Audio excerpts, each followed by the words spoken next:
Hey, you ain't so tough with that bad boy talk. You ain't so tough with that bad boy talk. I'ma get it how I'm living, I'ma walk the walk.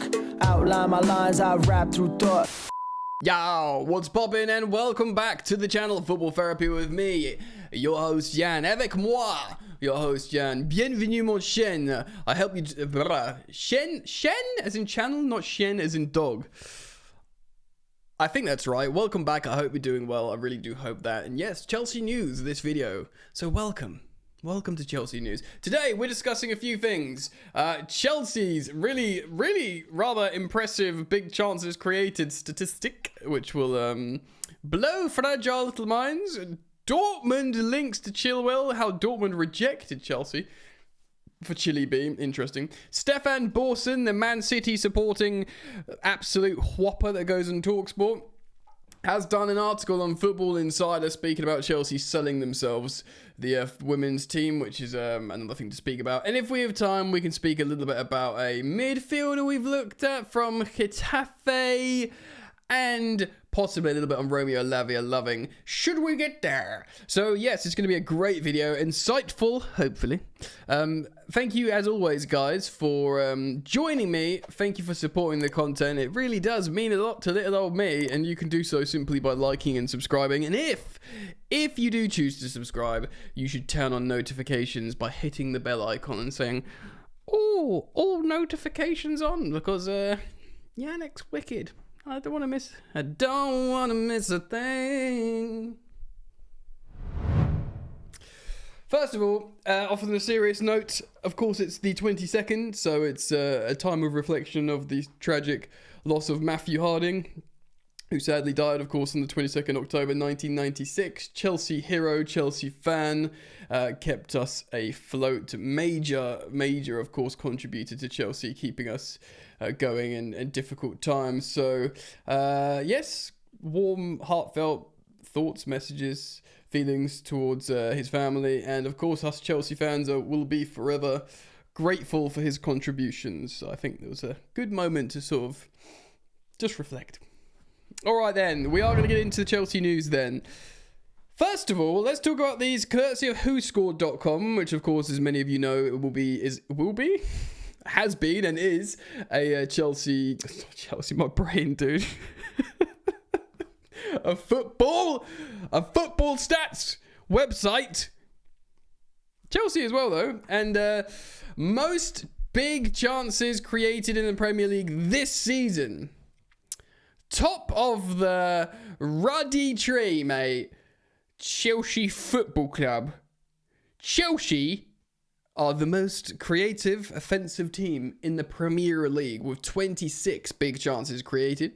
Rather shockingly, in second, only one behind, is Arsenal.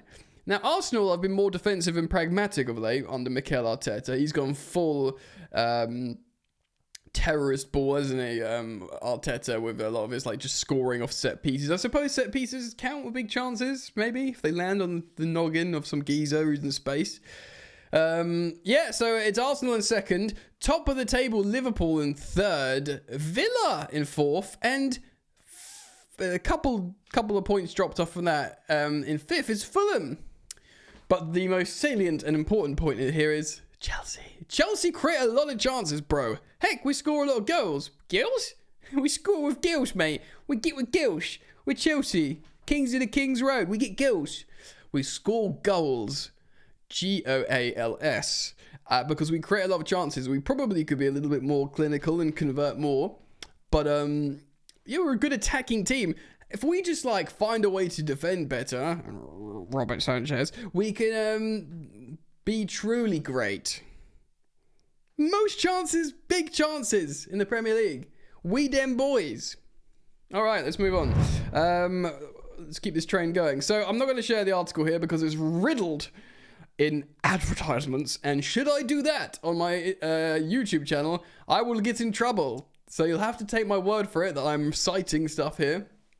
This is from Tom Oliver on metro.co.uk. Chelsea offered Ben Chilwell to Borussia Dortmund in the summer transfer window, but The Bundesliga club turned down the chance to sign the left back. Chilwell, of course, is 27, has fallen down the pecking order at Chelsea and was encouraged, one way of putting it, by Enzo Maresca and club officials to explore opportunities away from Stamford Bridge ahead of this campaign, of course.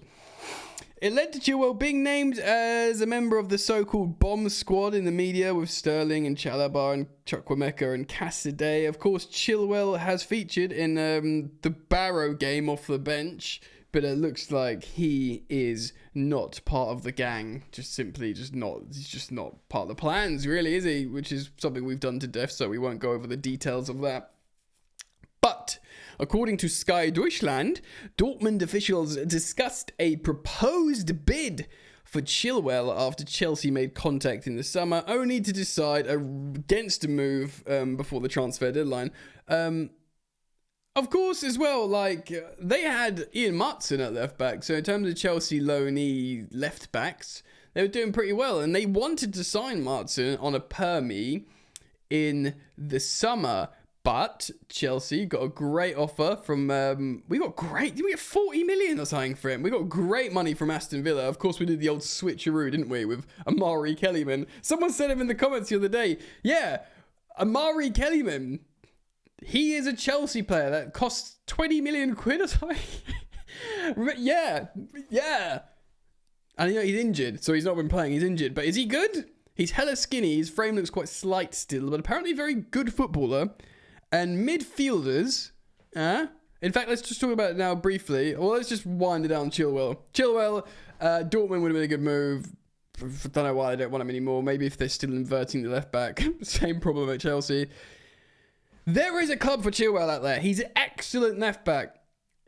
I hate to say it, but maybe Man United because of Luke Shaw, despite, everyone says, well, Chilwell and Shaw are never fit. They're the same. They're both good when they're fit, but they're never fit. I tell you what, Chilwell's been fit. He's just not fancied in this setup. So, that being said, you go to a club where you actually play left back, like conventional left back, and that's Man United.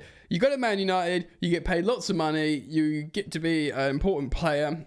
Because is it Malacia a left back or is he a right back? I know Dello's a right back. But Shaw's never available. They're playing. See what they're playing. Not Lautaro Martinez. Lisandro Martinez at left back. Son, Chilwell, go there. You get loads of money. Your best mate's Mason Mount. You can hang out there. Although I do worry. Eventually they will sack Ten Hag. They will. They will eventually. It will be a sad day, but they will. And a new manager will come in and possibly get the best out of a Chilwell and a Mason Mount, and then we gotta be annoyed about it. But he's a good player, Chilly B. God bless him. Off you go somewhere, mate. Midfielders. Speaking of Murray Kellyman in that sort of semi-non-swap deal with Maatsen to Villa, Chelsea have been looking. Matteo Moretto, Italiano. Was he Italian? Is he Italian? Was he Spanish? I mean, it sounds Italian. I think he is. He's from Milano, but he reports for Ravello, who is a Spanish. I'm getting lost. He's a European reporter that reports and writes pieces for European publications. Apparently, Chelsea have been looking at the 21-year-old Nigerian midfielder. Oh Jesus, Kristantis. Fine, Kristantis Uche from Getafe. The London club have been following closely. There's some other clubs looking at him as well, actually. I'm not going to speak about this much because it's not the transfer window, but it does show you Chelsea are still considering midfielders. And I'll tell you, we'll end on the Stephen Borson article in just a moment, but let's talk about midfield for a moment then, shall we? And I'll tell you for why, because we've got an excellent, undisputed excellent, now respected midfielder, that granted is a Premier League record transfer in Moises Caicedo. Beautiful assist for Nico, but we've seen that before. He can do those through balls. He can do dribbling. He is strong. He's a good CDM. He's a bit of everything. But you need to build that partnership. And rightly so. We've all been terribly excited about Romeo Lavia and the fact how they look good together. I've been saying it, man. Before Liverpool, I said, look, if there's one guy that's going to bench Enzo Fernandez, it's going to be Lavia. This guy's so good. Of course, he's a Joe Shields signing. And what do we know about Joe Shields signings? That they seem to be hits. You know, Cole Palmer being the biggest example so far. He wasn't cheap. It was 57 million. It's fun. It's fun because, like Caicedo, they both legitimately rejected Liverpool to join Chelsea.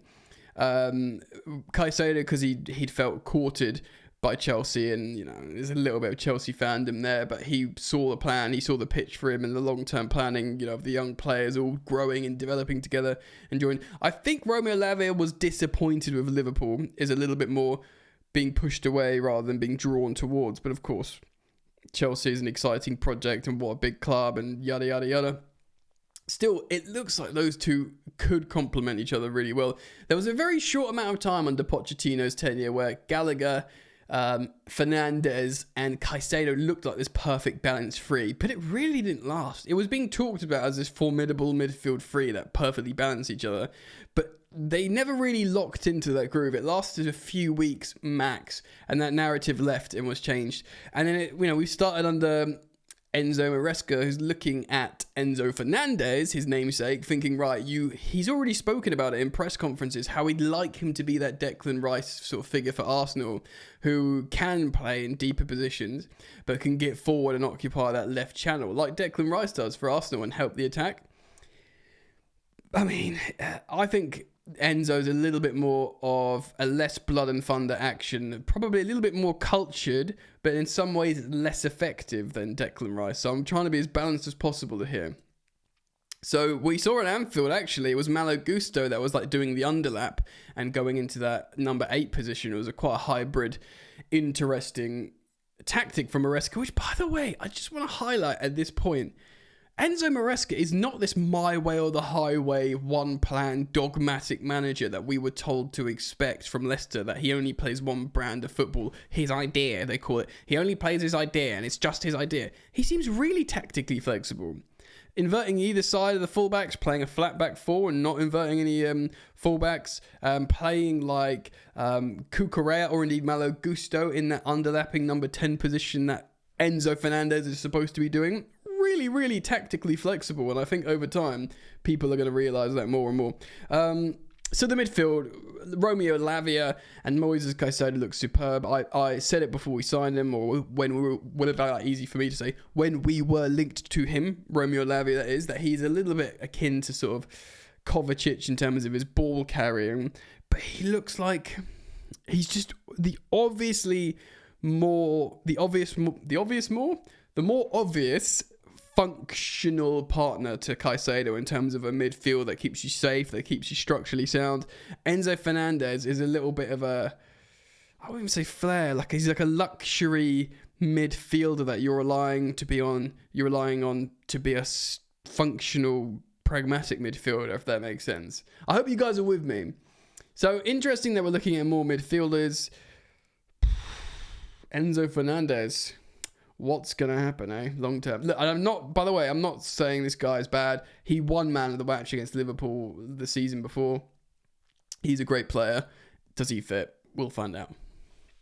All right then, Stephen Borson, caveat, I don't necessarily like this guy very much. He's a Man City fan. You can hear on TalkSport. He's very interested in slagging off Chelsea and very interested in defending Man City. And Man City that, of course, are on the dock for much worse things than Chelsea. I'll show you this article here that I'm referencing. Here he is. Oh, he doesn't show you him. Can't even show his muggy little face. Stefan Borson. Stefan Borson has news today on a £160 million Chelsea deal. So apparently we've already sold the women's team to ourselves, which I miss. And by the way, it doesn't surprise me at all. Cobham will be next, won't it? We've done the hotels already. So apparently the sale of the women's team is unlikely to be approved by the Premier League yet, due to the complexity of the transaction. That is the view of finance expert Stefan Borson, who exclusively told Football Insider The governing body will need to obtain several valuation reports before it can greenlight the deal. And this is an APT, associated party transaction, which is something that the Premier League has been fighting with Man City with in the courts before the 115 charges. They were getting this thing out of the way, like, you know, deals like that, associated party. Well, they're selling it to themselves, so it couldn't be more obvious.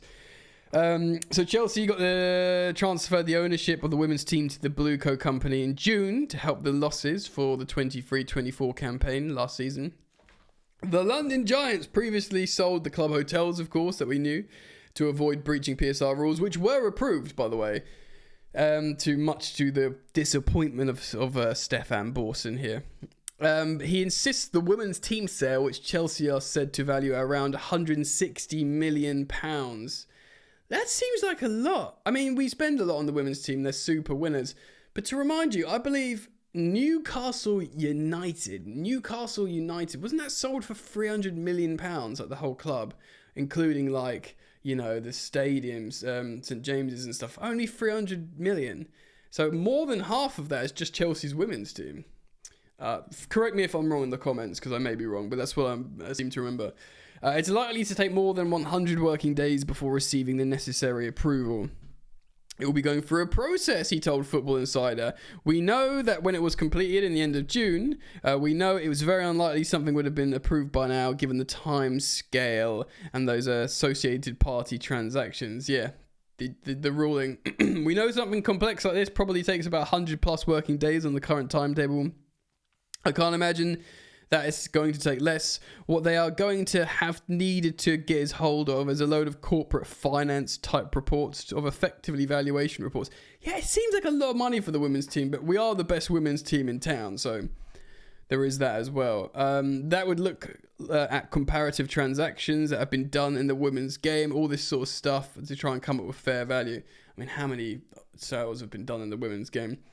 It could be done in fairly short order, but not given the timescales the Premier League has set out and the decision. I don't know why these things are taking so long, but they clearly are, and possibly a lot of it is just waiting for the information to be provided by the applicant club and the fairness to the Premier League. He is gutted, this geezer, that Chelsea have found a way to intelligently navigate PSR rules. It doesn't surprise me at all that we've sold the women's team. We will probably sell Cobham, the grounds, all this kind of stuff. I don't think it's an issue. Like I said, the only way it could be an issue is if someone buys Chelsea off Blue Co or Clear Lake or whatever. They will I imagine they'd just sell all the stuff together. They'd sell the club, but they're going to sell the women's team, and it will be a bundle of all in one price. Do you know what I mean? That's what would happen, I think. So there we go. Guys, let me know what you think. Comment down below. I'll be really keen to learn your thoughts, feelings, emotions, musings. So yeah, leave your comments. Thank you for liking. Thank you for subscribing. If you choose to subscribe, hit the bell. Follow me on Instagram at FootballYannick. Might as well go check it out now as it's the end of the video. At FootballYannick. And I'll see you soon. Peace.